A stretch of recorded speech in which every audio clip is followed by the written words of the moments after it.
When the Trump administration dropped a surprise round of auto tariffs on Canada, Ontario's Premier Doug Ford hit back hard, threatening to choke off energy exports, slam key U.S. supply lines, and escalate tensions that had quietly been simmering beneath decades of North American cooperation.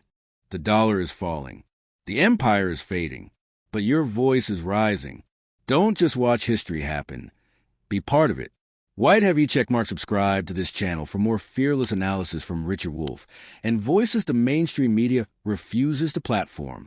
Alongside Canadian Trade Minister Dominic LeBlanc, Ford orchestrated a swift and strategic retaliation that not only challenged Washington's assumptions, but also exposed a critical vulnerability in the U.S.'s protectionist playbook: the deeply entangled, high-stakes nature of cross-border manufacturing. Suddenly, Detroit wasn't just dealing with tariffs. It was staring down the unraveling of a supply chain it couldn't afford to lose. The video unpacks how Canada's response turned an economic assault into a blueprint for resilience. From the passage of Bill C-202 to aggressive trade diversification toward Europe and Asia, Canada flipped the script on Trump's strategy, while U.S. industries, especially soybean farmers and automakers, absorbed blow after blow from escalating trade wars. Canada fortified its internal markets, rewrote its external priorities, and began reshaping the very foundations of its global economic identity. What began as a unilateral move to protect American jobs became a turning point in which Canada redefined its role, its alliances, and its future, leaving the U.S. to confront the unintended consequences of its own economic nationalism. Let's be clear, Donald Trump's economic nationalism just detonated another landmine, this time right in the heart of the North American auto industry. What started as a bold-sounding campaign promise to bring jobs back through auto tariffs has spiraled into an international mess. And this time, Canada isn't playing nice. Overnight, our quiet, cooperative neighbor struck back, hard, and with surgical precision. It began with the stunning announcement from Trump's Commerce Secretary, Howard Lutnick. No exemptions. No negotiations. Canada would face full-blown auto tariffs, the same as any other foreign power. This wasn't just an economic move. It was a diplomatic slap in the face, a break from decades of close integration and mutual economic support. For an industry as interwoven as auto manufacturing, the implications were immediate and devastating. The U.S. auto sector is not a self-contained machine. It's a finely tuned system: engines from Windsor, parts from Ohio, electronics from Mexico. One hiccup, and the whole thing starts falling apart.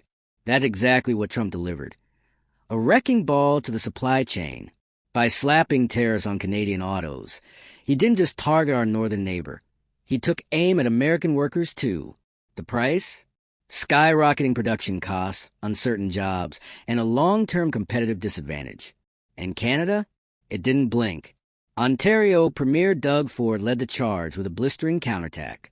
He warned that if the U.S. was going to play economic hardball, then Canada would start using its leverage too, cutting off or restricting critical exports like energy and minerals. This wasn't theoretical. It was a clear warning: push us, and we'll push back. Harder. But this wasn't just about raw materials or cars. It was about sovereignty. It was about protecting national industries from the chaos of Trump's protectionist whims.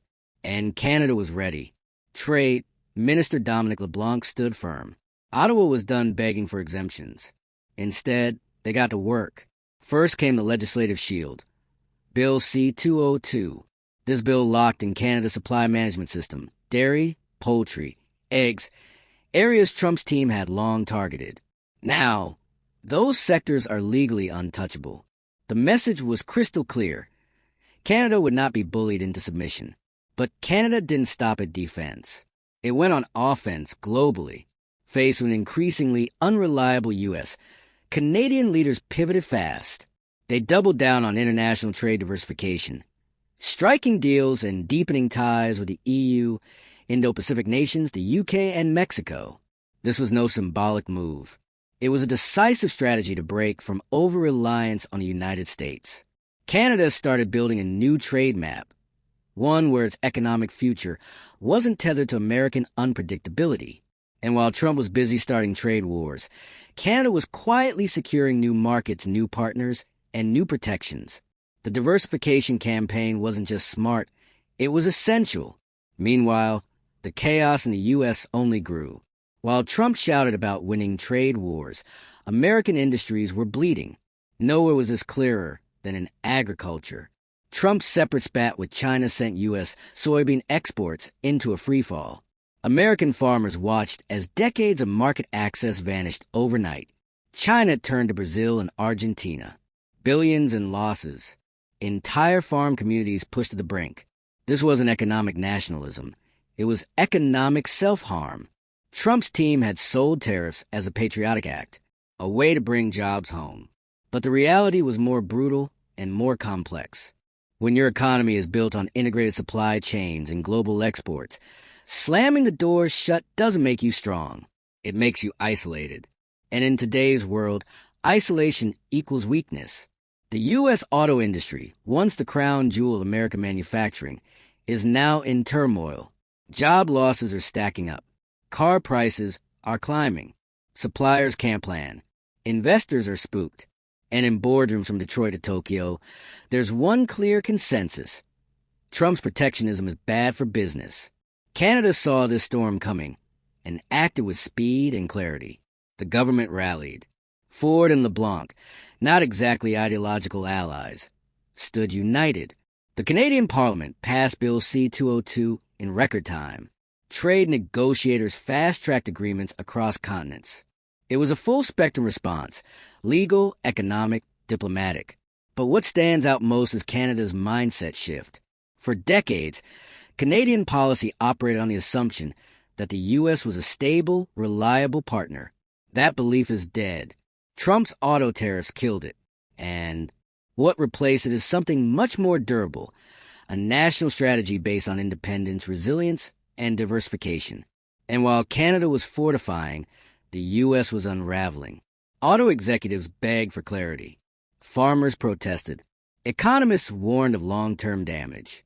But Trump dug in, because in his world, tariffs are strength, even if they leave industries gutted and allies alienated. That's the core failure of Trump's economic nationalism. It ignores reality. It treats global supply chains like simple math problems. It pretends complex partnerships can be bullied into submission, but they can't. And when the U.S. acts like a threat instead of a partner, it pushes countries away into the arms of competitors. That's what happened here. Canada's swift retaliation wasn't just about defending its economy. It was about sending a signal that it's done playing the role of the quiet neighbor, that it can strike back, play hardball, and do so without blinking, that it's willing to stand up to American arrogance. And the effects are already being felt. Canadian automakers are shifting operations. Trade routes are diversifying. Foreign partners are seeing Canada as a more stable bet than the U.S. long-term investments are moving north. Meanwhile, America's economic isolation is costing it credibility and capital. The trust between the U.S. and Canada, built over generations of trade, military alliances, and shared values, is fraying. And the consequences go far beyond tariffs. They affect everything from border cooperation to security alliances. If allies can't trust American stability, they'll start hedging. And that's exactly what Canada is doing. The broader message? Protectionism isn't just a policy mistake. It's a strategic blunder. It damages industries, hurts workers, and alienates allies. It creates instability where stability is needed most. And when wielded by someone like Trump, who governs through chaos, resentment, and short-term optics, it becomes downright dangerous. Trump wanted to punish Canada. Instead, he empowered it. He wanted to restore American dominance. Instead, he exposed American vulnerability. And in doing so, he pushed one of America's closest allies to seek independence from the very partnership that had benefited both for decades. That's the legacy of Trump's auto tariffs, a broken supply chain, a wounded farm economy, and a newly defiant Canada charting its own course. Call it what it is, failure dressed up as strength. If you're sick of watching economic destruction disguised as patriotism, if you're tired of watching allies alienated and workers sacrificed, if you know that real leadership means cooperation, strategy, and stability, then stay informed, stay loud, and stay organized. Subscribe for more bold, unfiltered political analysis. Share this video. And let's hold the chaos accountable. Let's get something straight. This isn't just about tariffs. This is about trust.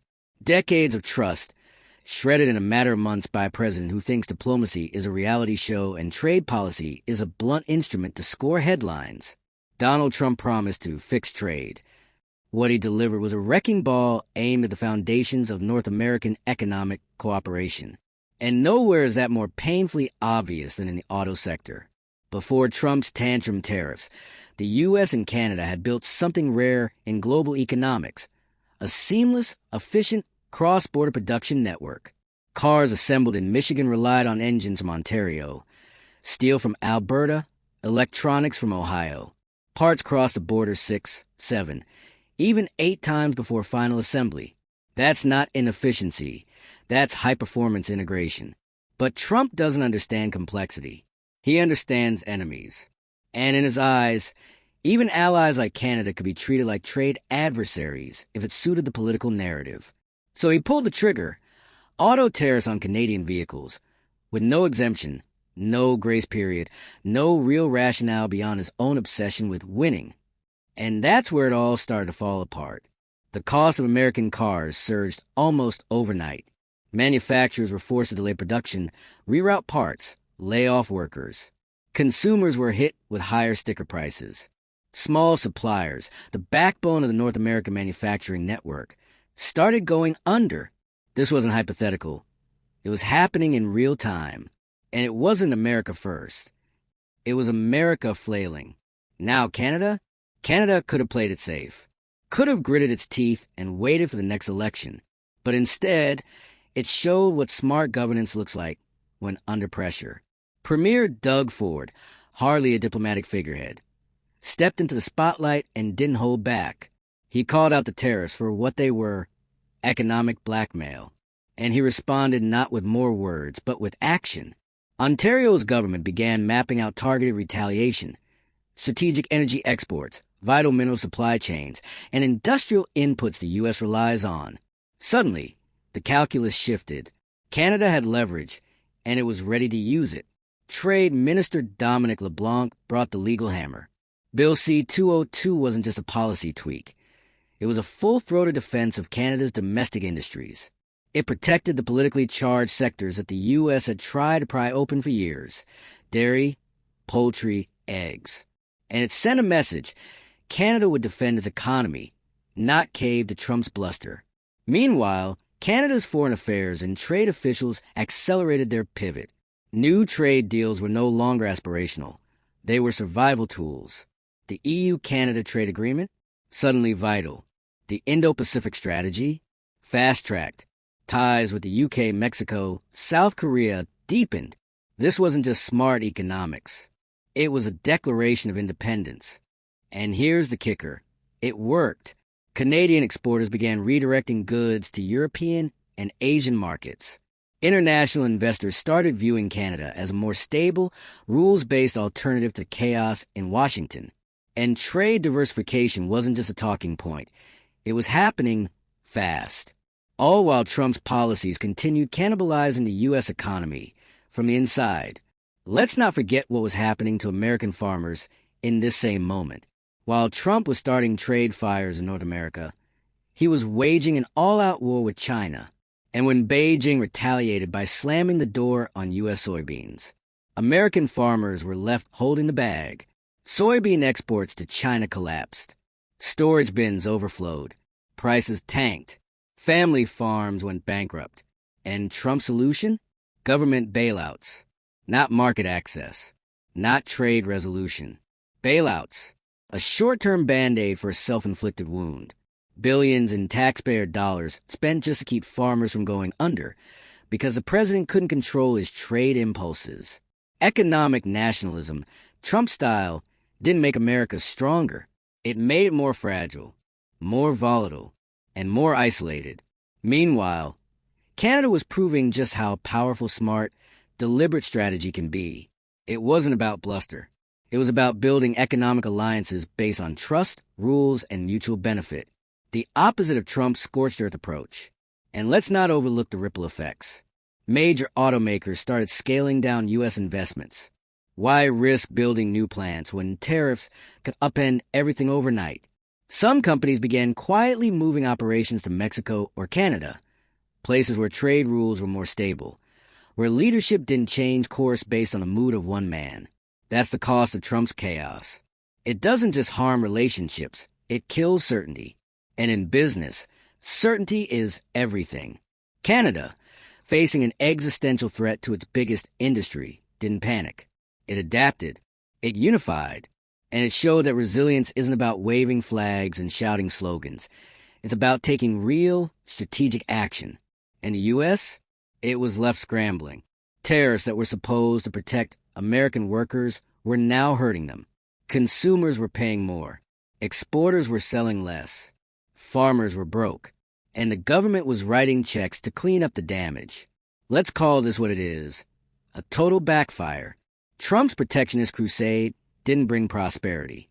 It brought pain. Pain for workers. Pain for industries. Pain for allies. All in the name of a trade war that never had a clear goal and never had a strategy to win. And while Trump was busy declaring victory from a podium, the rest of the world was moving on. Canada most of all. The myth of America as an indispensable trade partner? Canada's political and business leaders saw through it. And now, they're building a future that doesn't revolve around Washington. Because that's what happens when you push your allies too far. They stop depending on you. They stop trusting you. And they start building alternatives. Canada's response wasn't just about this one trade spat.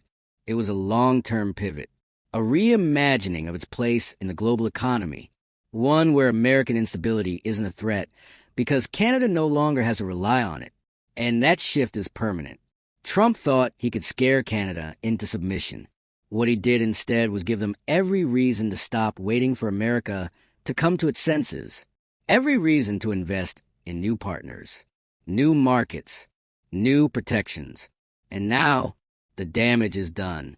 North American economic ties may never fully recover. The trust is gone. The supply chains are splintered. And Canada is moving forward, without the U.S. at the center. That's the real legacy of Trump's auto tariffs. Not just economic failure, not just political backlash, but the unraveling of one of the most integrated, successful economic partnerships in the world. And for what? A few applause lines at a rally? A fleeting talking point on cable news? The cost of Trump's tariffs wasn't just measured in dollars. It was measured in trust, jobs, and stability. And those don't come back easily. But here's what can come back: accountability. This disaster didn't come out of nowhere. It came from deliberate choices made by people who were warned repeatedly that this path would end in failure. And now, the results are undeniable. If you're tired of the chaos, the economic vandalism, the arrogance disguised as strength, speak out. Share this story. Talk to your friends. Push back on the propaganda. Because this didn't have to happen. And it sure as hell doesn't have to continue. And let's not lose sight of the bigger picture here. Because this isn't just about Canada. This is about the United States systematically burning bridges with the very partners that have helped build its economic dominance for decades. It's about a presidency that treated diplomacy like a demolition derby and policy like performance art. When Trump launched his terror crusade, he wasn't acting in isolation. This was part of a broader pattern of alienating allies, tearing up agreements, and throwing global stability into a blender, then hitting. Puree. From NATO to the Paris Accord, from G7 summits to bilateral trade relationships, Trump bulldozed through every norm, convinced that intimidation would breed respect. But here's what he never understood. True power doesn't come from bullying. It comes from reliability, from trust, from partnership. And now, as the dust settles, we're seeing the results. Canada, a nation that once depended on its proximity to the U.S. as an economic advantage, is actively detaching itself from that orbit, not out of ideology, not out of spite, but out of necessity. Because Trump proved that America under his leadership could not be trusted, not with trade, not with diplomacy, not with stability. It's a sobering reversal. Once, the U.S. was the cornerstone of global economic architecture. Now it's the wild card. And the irony? Trump's policies haven't just damaged relationships abroad. They've deepened divisions at home. Farmers versus urban elites. Manufacturers versus importers. Red states dependent on exports. Blue states choking on rising import costs. Tariffs didn't unify America. They inflamed every fracture. And they did it in real time, on the backs of working-class people who were sold a lie about winning. Meanwhile, Canada took the chaos and forged something stronger. Political rivals stood shoulder to shoulder. Trade strategy became national strategy. What started as a desperate scramble to respond to Trump's aggression evolved into a long-term vision for economic independence. And now, that vision is taking shape. Not in press conferences, but in ports, railways, and contracts inked with trading partners across the globe. That's what resilience looks like. So if Trump thought he could knock Canada off balance, he failed. If he thought tariffs would bring jobs roaring back, he failed. If he thought economic nationalism would scare the world into submission, he failed. The only thing he succeeded in doing was proving to America's closest allies that they need to start preparing for a world where the U.S. can't be counted on. And that lesson? It's not going away. If you're done watching reckless policies disguised as strength, done watching working people pay for political games, then don't sit quiet. Like, share, subscribe. This isn't over, and the more eyes on the truth, the harder it is to ignore.